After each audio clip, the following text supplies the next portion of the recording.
Hello and welcome dear students to Mathsville channel. I am MK Srivastava. You are watching a part of Basic to Higher Mathematics on the YouTube.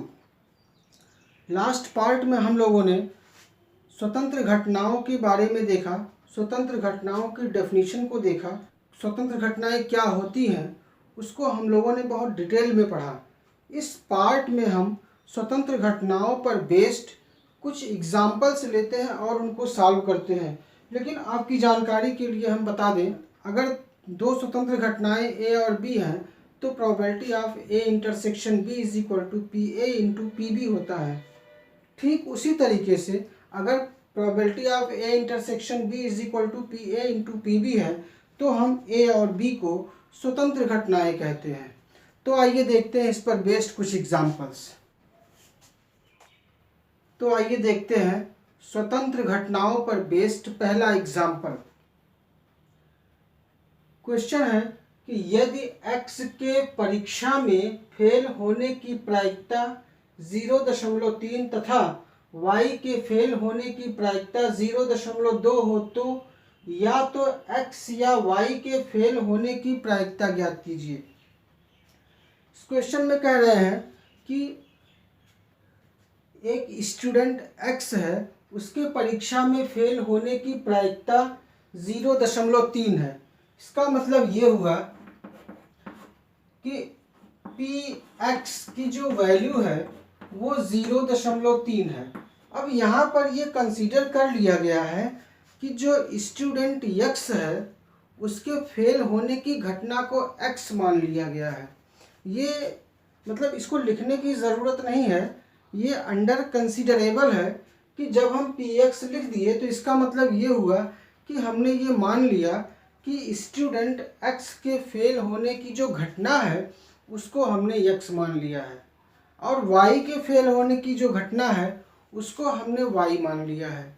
तो यहाँ पर ये कह रहे हैं कि Py यानी y की जो फेल होने की प्रायिकता है वो 0.2 है।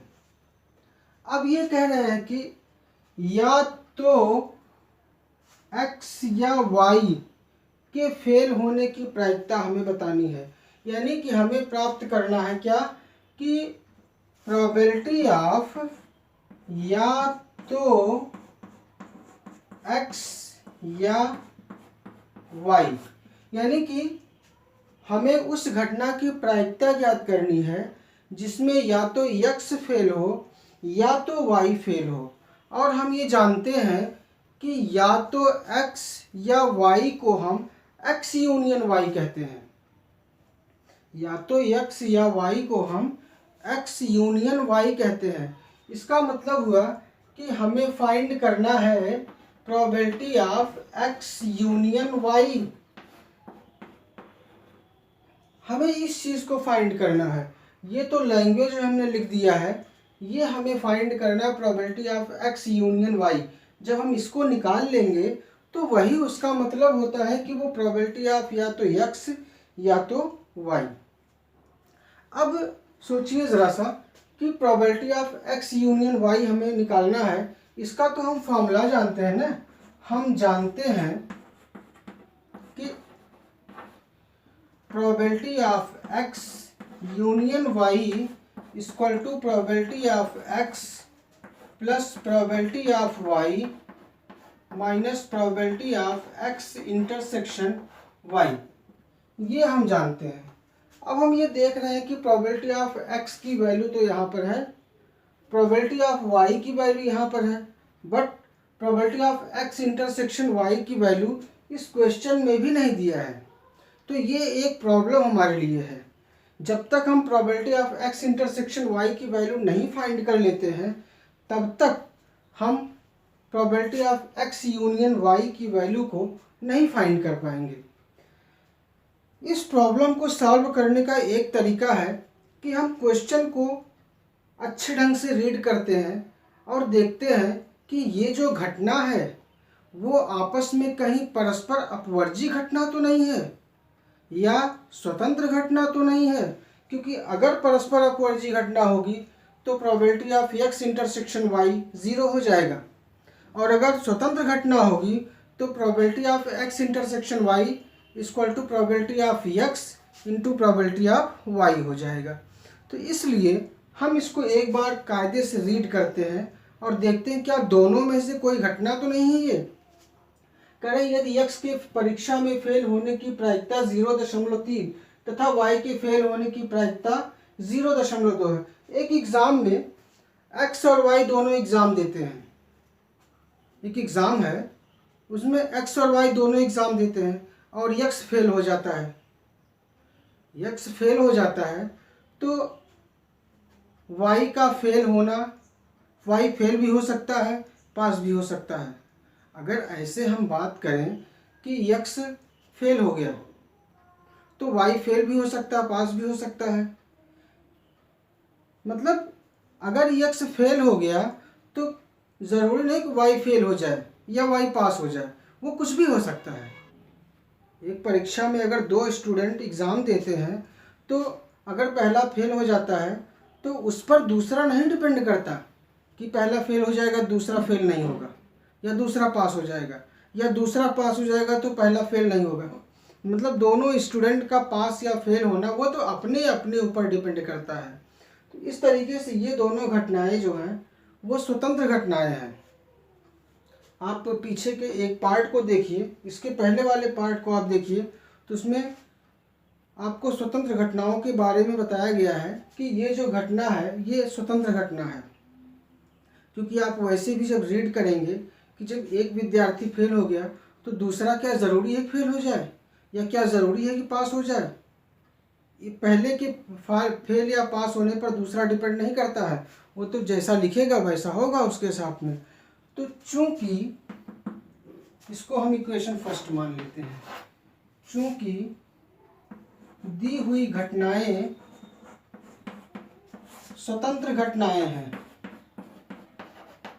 इसलिए probability of x union y equal to probability of x into probability of y। इसकी वैल्यूज रख दीजिए।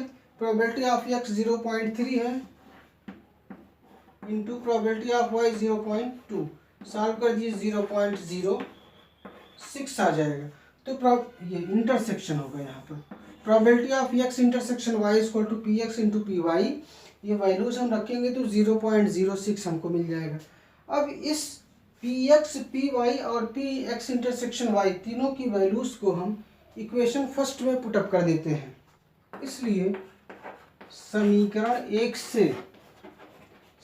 से क्या होगा, probability of x union y equal to probability of x में रखेंगे हम 0.3 प्लस 0.2, पी वाई की वैल्यू 0.2 और probability of x intersection y की वैल्यू यहाँ से हमने निकाला है 0.06 माइनस 0.06। सॉल्व कर देंगे इसको हम तो 0.5 माइनस 0.06 और ये आ जाएगा 0.44। तो इस तरीके से इस क्वेश्चन का ये सॉल्यूशन है। इसका ऑप्शन बी करेक्ट हो जाएगा, बी ऑप्शन इसका सही होगा। आप इस बात को ध्यान में रखिए कि जब दो स्टूडेंट एग्ज़ाम देते हैं तो पहले का जब पहला पास होगा फेल होगा, दूसरा पास होगा फेल होगा, वो दोनों एक दूसरे पर डिपेंड नहीं करते हैं, ये स्वतंत्र घटनाएं होती हैं। स्वतंत्र घटनाओं पर बेस्ड एक दूसरा एग्जाम्पल हम देखते हैं। एक अस्पताल में डॉक्टरों के 2 स्थान रिक्त हैं। साक्षात्कार हेतु एक डॉक्टर तथा उसकी पत्नी आते हैं। डॉक्टर के चुने जाने की प्रायिकता 1/10 तथा उसकी पत्नी के चुने जाने की प्रायिकता 1/8 है। निम्नलिखित परिस्थितियों में प्रायिकताएं ज्ञात कीजिए। पहला है दोनों चुन लिए जाएं, दूसरा केवल एक चुना जाए, तीसरा दोनों में से कोई नहीं चुना जाए। कह रहे हैं कि एक इंटरव्यू हो रहा है, उस इंटरव्यू में एक डॉक्टर जाते हैं और उनकी पत्नी जाती हैं। इंटरव्यू के लिए दोनों लोग जाते हैं। कह रहे हैं कि जो इंटरव्यू है उसमें 2 स्थान रिक्त हैं।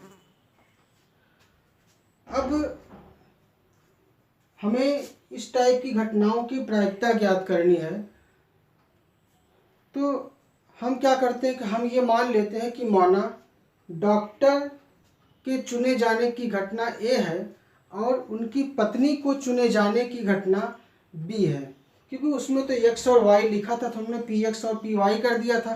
हम चाहे तो इसमें पी डॉक्टर लिख सकते हैं, लेकिन ठीक नहीं है। हम ये मान लेते हैं,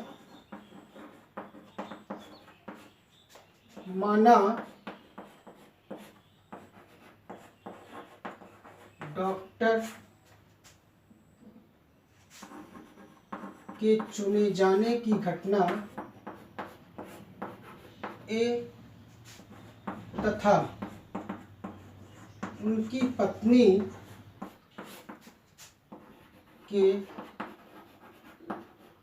चुने जाने की घटना बी है। इस बार तो हमने इस तरीके से लिख दिया, लेकिन अब अगले क्वेश्चन से हम इसको और शार्ट में लिखा करेंगे। इस तरीके से हम उसको लिखेंगे, माना डॉक्टर, इस तरीके से ए, ऐसे डॉक्टर को ए मान लेंगे और उनकी पत्नी यहाँ लिख के बी कंसीडर कर लेंगे। लेकिन इस क्वेश्चन में तो ये हो चुका है, इसलिए हम ऐसे ही रखते हैं। अब ये कह रहे हैं कि पी ए, डॉक्टर के चुने जाने की जो प्रायिकता है वो 1/10 है और उनकी पत्नी यानी पी बी के चुने जाने की प्रायिकता 1/8 है। अब ये कह रहे हैं कि दोनों, पहला तो है कि दोनों चुन लिए जाएं, यानी कि probability of A intersection B हमें निकालना है। दोनों डॉक्टर और उनकी पत्नी दोनों चुन लिए जाएं, तो इसका मतलब हुआ कि probability of A intersection B हमें फाइंड करना है। तो probability of A intersection B के लिए हमने अभी पिछले क्वेश्चन में आपको बताया कि हम देखते हैं कि ये जो घटना है ये कहीं परस्पर अपवर्जी या स्वतंत्र घटना तो नहीं है, क्योंकि वही हमारे प्रॉब्लम को सॉल्व कर सकता है।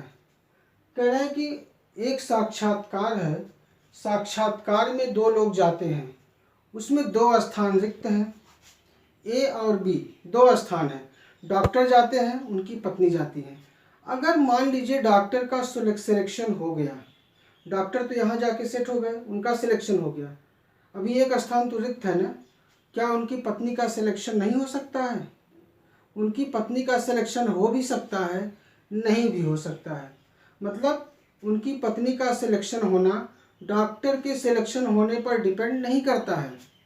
या मान लीजिए पहले उनकी पत्नी का सिलेक्शन हो जाता है, तो क्या डॉक्टर का सिलेक्शन नहीं हो सकता है? डॉक्टर का सिलेक्शन हो भी सकता है, नहीं भी हो सकता है। कहने का मतलब ये हुआ कि दोनों लोगों के सिलेक्शन का होना एक दूसरे पर डिपेंड नहीं करता है, एक दूसरे पर निर्भर नहीं करता, यानी कि वो स्वतंत्र हैं। तो ये दोनों स्वतंत्र घटनाएं हैं। तो हम यहाँ लिखेंगे चूंकि ए तथा बी स्वतंत्र घटनाएं हैं,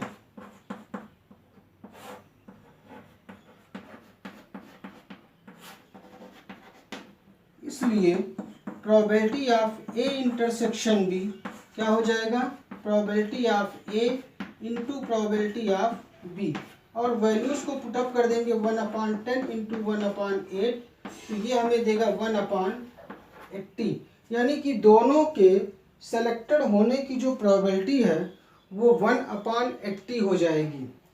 अगर हम ये चेक ना कर पाते कि यह स्वतंत्र घटना है, तो इस क्वेश्चन का सॉल्यूशन निकालना हमारे लिए नामुमकिन था, हम उसको नहीं हल कर सकते थे। तो इसलिए हमें इसकी जानकारी होनी चाहिए कि कौन सी घटना स्वतंत्र घटना है और कौन सी अपवर्जी घटना है। अब हम सेकंड पार्ट को देखते हैं। इसका सेकंड पार्ट कहता है केवल एक चुना जाए। केवल एक का मतलब हम आपको बता दें कि इस टाइप से है, जैसे ये एक घटना ए है और ये दूसरी घटना ए ये बी है और ये सैंपल स्पेस है। तो इसके केवल एक का मतलब क्या होता है? केवल एक का मतलब हुआ कि जैसे अगर केवल ए है तो ये पार्ट हो जाएगा और केवल बी है तो ये पार्ट हो जाएगा। इन दोनों में से केवल एक का मतलब ये होता है और इसको हम कहते हैं A union B minus A intersection B, यानी कि ये हमें निकालना है। तो प्रोबेबिलिटी ऑफ केवल एक, प्रोबेबिलिटी ऑफ केवल एक का मतलब होता है प्रोबेबिलिटी ऑफ केवल ए या बी। इसका मतलब ये, केवल एक का मतलब ये हुआ कि प्रोबेबिलिटी ऑफ केवल ए या केवल बी। और इसका क्या मतलब होता है, इसका मतलब होता है probability of A union B minus probability of A intersection B. अब इसमें हम देखते हैं कि A union, probability of A union B को हम क्या कहते हैं, probability of A plus probability of B minus probability of A intersection B, और ये minus probability of A intersection B. तो इसको हम आगे देखते हैं। यहाँ से हमें मिलेगा equal to probability of A plus probability of B minus 2 probability of A intersection B. और इसमें हम वैल्यूज़ को पुटअप कर देते हैं। प्रोबेबिलिटी ऑफ ए की वैल्यू आपके पास 1/10 प्लस प्रोबेबिलिटी ऑफ बी की value 1/8, probability of A intersection B की वैल्यू 1/80 है।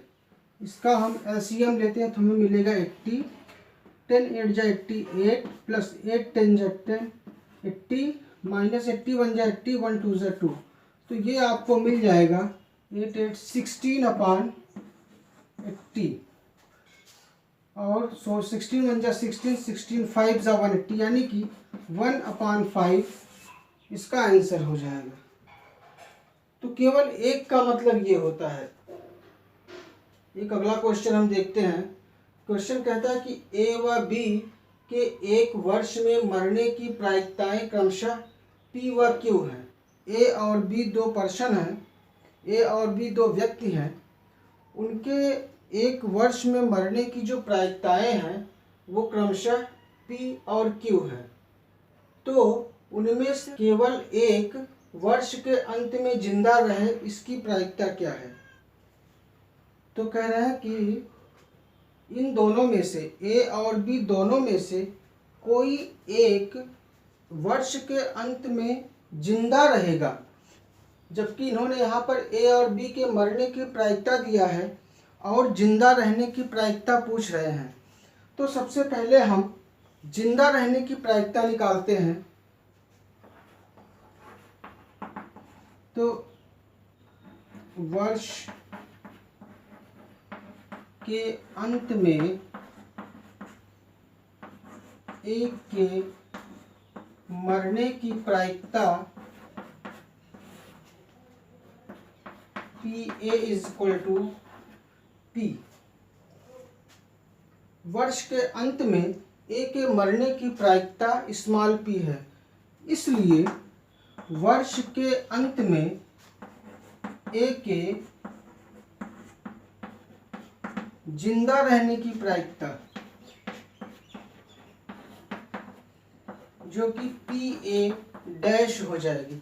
अगर मरने की प्रायिकता ए होगी, पी ए होगी, तो जिंदा रहने की प्रायिकता पी ए डैश हो जाएगी, क्योंकि एक व्यक्ति का जिंदा रहना और मर जाना उसकी पूरे लाइफ की वे दोनों घटनाएं आपस में पूरक घटनाएं होती हैं।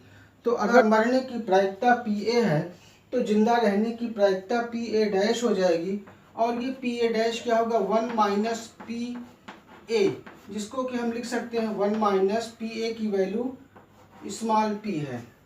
ठीक इसी तरीके से, इसी प्रकार बी के लिए, अब इसी प्रकार बी के लिए क्या होगा, पी बी की वैल्यू क्यू हो जाएगी और पी बी डैश की वैल्यू 1 माइनस क्यू हो जाएगी। जैसे ए के लिए वैसे ही बी के लिए हम लोगों ने पी ए निकाला, पी ए डैश निकाला, पी बी निकाला और पी बी डैश निकाला। पी ए और पी बी वर्ष के अंत में मरने की प्रायिकताएं हैं और पी ए डैश और पी बी डैश वर्ष के अंत में जिंदा रहने की प्रायिकताएं हैं। अब ये कह रहे हैं कि उनमें से केवल एक वर्ष के अंत में जिंदा रहे, इसलिए वर्ष के अंत में केवल एक के जिंदा रहने की प्रायिकता, हम इसको जानते हैं कि क्या हो जाएगी, पी केवल ए या केवल बी, ऐसे हम इसको लिखते हैं, केवल ए या केवल बी। या उसी को हम लिख सकते हैं probability of A union B minus probability of A intersection B. और इसी का फॉर्मूला हम जानते हैं कि ये हो जाता है P A plus P B minus 2 probability of A intersection B. इस तरीके से हो जाता है। इसका मतलब ये हुआ केवल एक जिंदा रहे उसकी प्रायिकता P A plus P B minus 2 probability of A intersection B है। अब अगर इनकी वैल्यूज यहाँ पर ए डैश बी डैश होगा, यहाँ पर ए डैश होगा, यहाँ बी डैश होगा, यहाँ ए डैश इंटरसेक्शन बी डैश होगा, क्योंकि हम जिंदा रहने की बात कर रहे हैं।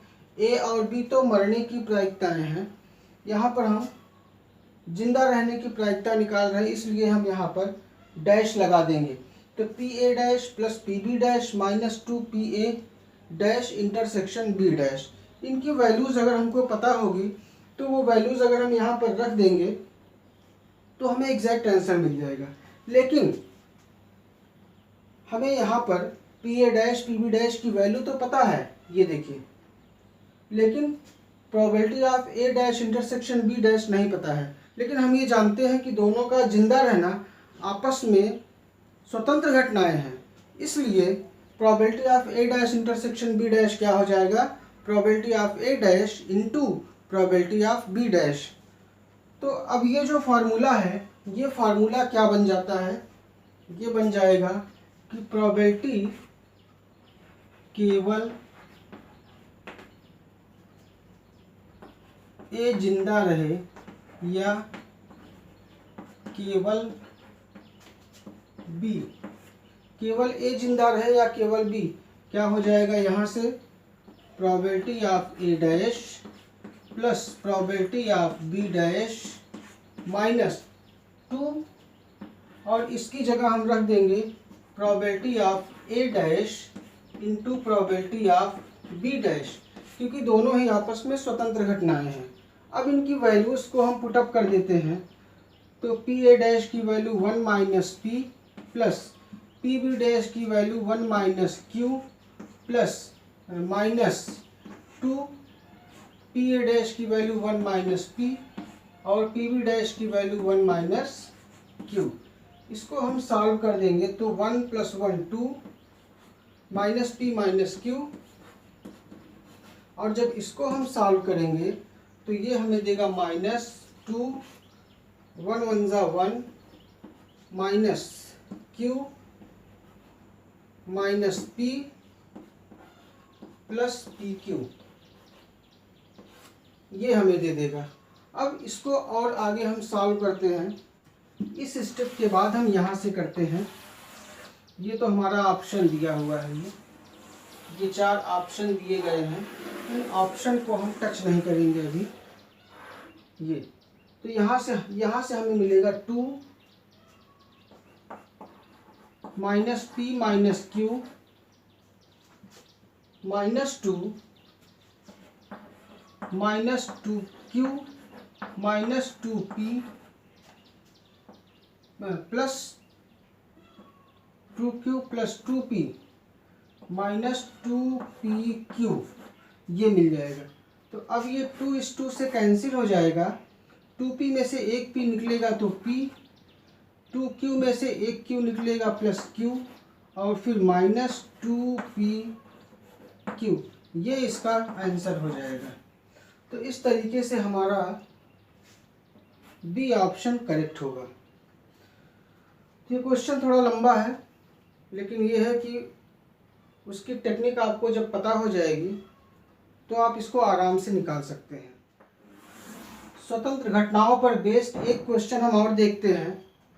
क्वेश्चन है कि यदि ए व बी दो स्वतंत्र घटनाएं हो तथा probability of A intersection B dash equal to 3/25 व probability of A dash intersection B is equal to 8/25, तो पी ए का मान हमें ज्ञात करना है। क्वेश्चन में दिया गया है कि ए और बी दो स्वतंत्र घटनाएं हैं, तो हम यहाँ लिखेंगे सॉल्यूशन, चूंकि ए तथा बी स्वतंत्र घटनाएं हैं, चूंकि ए तथा बी स्वतंत्र घटनाएं हैं, इसलिए probability of A intersection B equal to probability of A into probability of B. ये तो फिक्स हो गया कि जब स्वतंत्र घटनाएं हैं तो ये होना ही है। अब ये कह रहे हैं कि probability of A intersection B dash equal to 3/5 दिया है। Probability of A intersection B dash equal to 3/25। अब हम चाहे तो यहाँ फॉर्मूला लगा दें, ए इंटरसेक्शन बी डैश का जो फार्मूला होता है वो लगा दें, और चाहे तो स्वतंत्र घटना के रूप में हम इस तरीके से इसको भी ब्रेक कर सकते हैं, क्योंकि एक थ्योरम हम जानते हैं कि अगर ए और बी आपस में स्वतंत्र घटनाएं हैं तो ए डैश और बी भी स्वतंत्र घटनाएं होती हैं।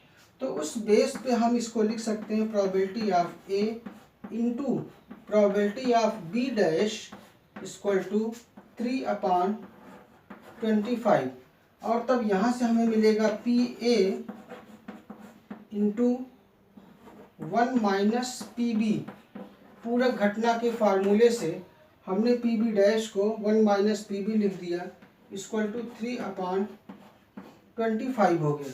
अब इसको अगर हम इस ब्रैकेट को ब्रेक कर दें तो हमें मिलेगा P A into P A minus P A into P B equal to 3/25।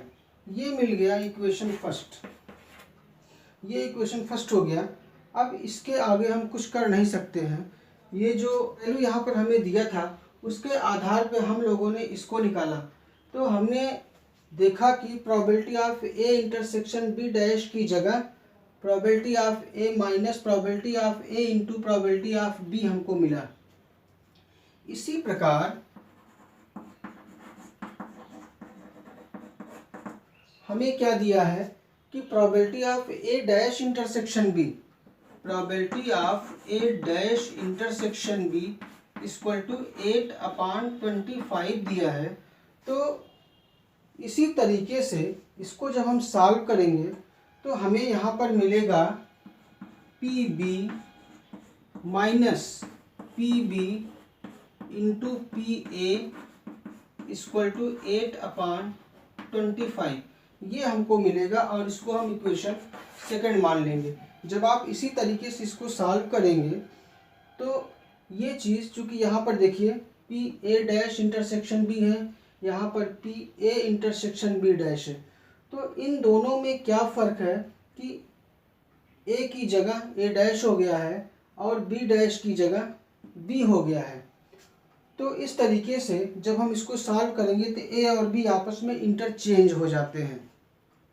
तो ये दो इक्वेशन आपको मिला, इन दोनों इक्वेशंस को हमें सॉल्व करना है। इसको सॉल्व करने के लिए हम अगर पी ए और पी बी के फॉर्म में लिखते हैं तो थोड़ा सा लंबा हो जाएगा, इसलिए हम क्या करते हैं, पी ए को x मान लेते हैं और पी बी को y मान लेते हैं।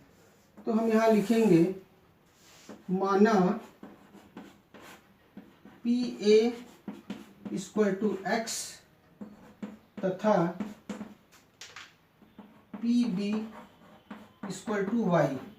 अब ये दोनों समीकरणों से हमें क्या मिलेगा, इसलिए समीकरण 1 तथा 2 से हमें यहाँ से मिल जाएगा x minus X Y equal to 3/25। ये इक्वेशन थर्ड हो जाएगी।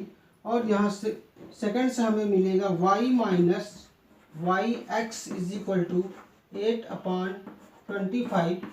ये इक्वेशन फोर्थ हो जाएगा। हम क्या करते हैं कि इस इक्वेशन थर्ड और इक्वेशन फोर्थ से y की वैल्यू फाइंड कर लेते हैं और दोनों को इक्वेट कर देते हैं। y की वैल्यू इसलिए हम फाइंड करेंगे क्योंकि हमें x यानी PA निकालना है, तो PA को हमने x माना है, तो x इसमें प्रेजेंट रहना चाहिए। दोनों इक्वेशन से y को निकाल करके इक्वेट कर देंगे और हमें x की वैल्यू मिल जाएगी। तो हम यहाँ लिखते हैं समीकरण 3 से, समीकरण 3 से देखिए हमें क्या मिलेगा, x minus X Y equal to 3/25। यहाँ से हमें y की वैल्यू फाइंड करनी है, तो हम एक्स वाई को यहीं छोड़ देते हैं या हम इसको उस साइड ले लेते हैं और इसको इस साइड कर देते हैं जिससे कि ये पॉजिटिव बन जाए। तो x minus 3/25 equal to x y. अब x को इस तरफ ट्रांसपोज कर लेते हैं, तो x से जब इसको डिवाइड करेंगे तो 1 माइनस 3/25 है। 3/25 x इक्वल टू वाई। ये हो गया इक्वेशन फिफ्थ। इक्वेशन थर्ड से हमने y की वैल्यू निकाल दी जो कि हमें मिला 1 माइनस 3/25x। अब इसी तरीके से हम इक्वेशन फोर्थ से y की वैल्यू निकालते हैं, तो हम लिखेंगे पुनः समीकरण 4 से, समीकरण 4 से हमें क्या मिलेगा, y minus Y x equal to 8/25।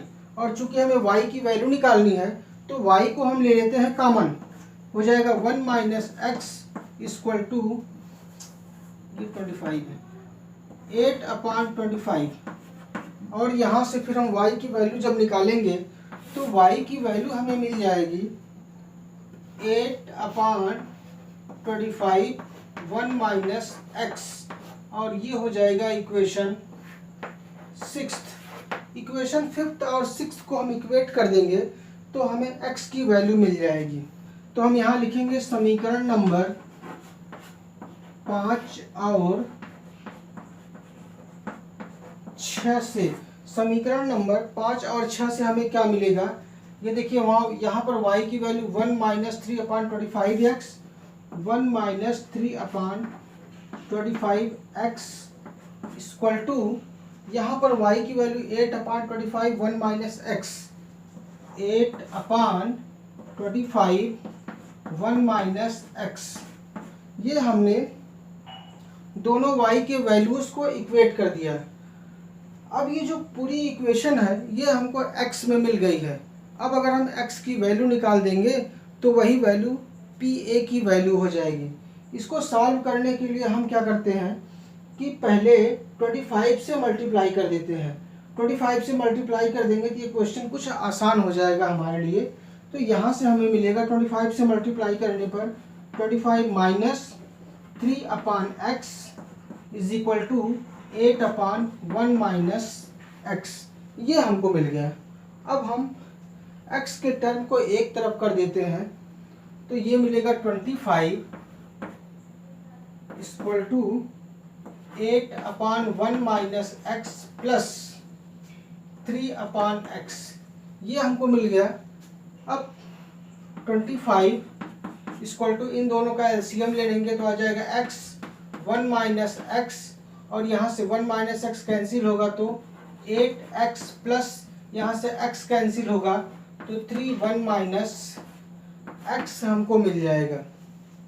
अब आगे हम इसको सॉल्व करते हैं तो यहाँ से हमें मिलेगा 25 equal to 8x plus 3x 3 minus 3x upon x minus x square.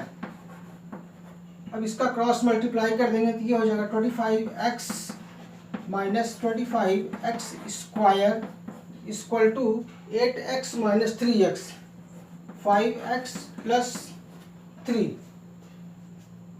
फिर इसको हम और सॉल्व करते हैं तो ये हो जाएगा minus 25x square plus 25x, ये इधर आएगा minus 5x minus 3 equal to 0। यहाँ से हमें मिलेगा minus 25x square plus 20x minus 3 equal to 0। अब ये क्वाड्रेटिक इक्वेशन बन गया। इस इक्वेशन में हम माइनस से मल्टीप्लाई कर देते हैं, हमें मिलेगा 25x square minus 20x plus 3 equal to 0। ये हमें एक स्टैंडर्ड क्वाड्रेटिक इक्वेशन मिल गई है। इस क्वाड्रेटिक इक्वेशन को हम श्रीधराचार्य फार्मूले से सॉल्व करते हैं। वो फार्मूला होता है x is equal to minus b plus minus under root b square minus 4ac upon 2a। इसी फार्मूले पर हम इसको सेट कर देते हैं तो ये 20 a b और c है। यहाँ a is equal to 25, b is equal to minus 20 और c इज इक्वल टू 3 है। तो x की वैल्यू क्या हो जाएगी, minus b plus minus under root b square minus 4ac upon 2a। इस स्टैंडर्ड फार्मूले में हम ए बी सी और वैल्यूज़ को पुटअप कर देते हैं तो हमें मिलेगा x is equal to minus b की वैल्यू माइनस 20 यानी plus 20 plus minus under root b square minus 20 का square 400 minus 4ac 4a 25 4 100 c 300 upon 2a 2 into 25। इसको सॉल्व करेंगे तो हमें मिलेगा plus 20 plus minus 4 minus 300 100 and square root of 100 10 upon 50। और जब इसको हम सॉल्व करेंगे तो ये हमें देगा 30 अपॉन 50 या 10 अपॉन 50। अगर हम पॉजिटिव साइन लेते हैं 30 अपॉन 50 मिलेगा और अगर नेगेटिव साइन लेते हैं तो 10 अपॉन 50 मिलेगा, जो कि यहाँ से x की वैल्यू हमें मिलेगी 3 अपॉन 5 या 1 अपॉन 5। तो इस तरीके से हम देखते हैं तो हमारा ए ऑप्शन सही है। ए ऑप्शन हमारा सही हो जाएगा क्योंकि 3 अपॉन 5 तो इसमें दिया नहीं है, 1 अपॉन 5 दिया है, तो ए ऑप्शन हमारा करेक्ट होगा। तो इस तरीके से हम लोगों ने इस क्वेश्चन को कंप्लीट किया। स्वतंत्र घटनाओं पर बेस्ड इस पार्ट का ये हमारा लास्ट क्वेश्चन है। क्वेश्चन कहता है कि किसी समस्या को हल करने का अनुपात a के पक्ष में 3:4 है तथा b के विपक्ष में 5:7 है। यदि a तथा b दोनों समस्या हल करने का प्रयास करें तो समस्या हल होने की प्रायिकता होगी। करें कि एक प्रॉब्लम है, उसको a और b दोनों सॉल्व करने का प्रयास करते हैं तो फेवरेबल और अनफेवरेबल के बारे में हम लोगों ने पढ़ा है कि अगर कोई किसी समस्या को यम तरीके से हल कर सकता है और n तरीके से हल नहीं कर सकता है तो उसकी जो हल करने की प्रायिकता होती है वो यम अपान यम प्लस n होती है। तो इसी पर बेस्ड ये क्वेश्चन है। करें कि a के विपक्ष में 3:4 है तो जो a की प्रायिकता बनेगी, प्रोबेबिलिटी ऑफ a जो होगा वो 3/3 प्लस 4 हो जाएगा, यानी कि 3/7 हो जाएगा। और प्रोबेबिलिटी ऑफ b जो होगा, कह रहे हैं कि b के विपक्ष में 5:7 है तो अब की बार ये m होगा और ये n होगा, तो हल करने की जो प्रायिकता होगी वो 7/5 प्लस 7 यानी कि 7/12 हो जाएगा। अब ये कह रहे हैं कि a और b दोनों समस्या को हल करने का प्रयास करते हैं। ये जो निकला है इसका मतलब ये है कि a समस्या को हल कर लेगा, उसकी प्रायिकता 3/7 है और b उस प्रॉब्लम को सॉल्व कर देगा, उसकी प्रोबेबिलिटी 7/12 12 है। कह रहे हैं कि दोनों समस्या को हल करने का प्रयास करते हैं तो समस्या हल हो जाने की प्रायिकता होगी। समस्या हल किस कंडीशन में हो सकती है? या तो उसको ए हल कर दे, बी ना हल कर पाए, या बी हल कर दे, ए ना हल कर पाए, या दोनों उसको सॉल्व कर दें। तो इस तरीके से अगर हम इसको वेन डायग्राम से देखते हैं, वेन डायग्राम से अगर हम देखें तो ये ए हो गया और ये बी हो गया, ए बी। समस्या हल हो जाए इसका मतलब क्या हुआ कि ए हल कर दे और बी ना हल कर पाए, तो ये हो गया। बी हल कर दे, ए ना हल कर पाए,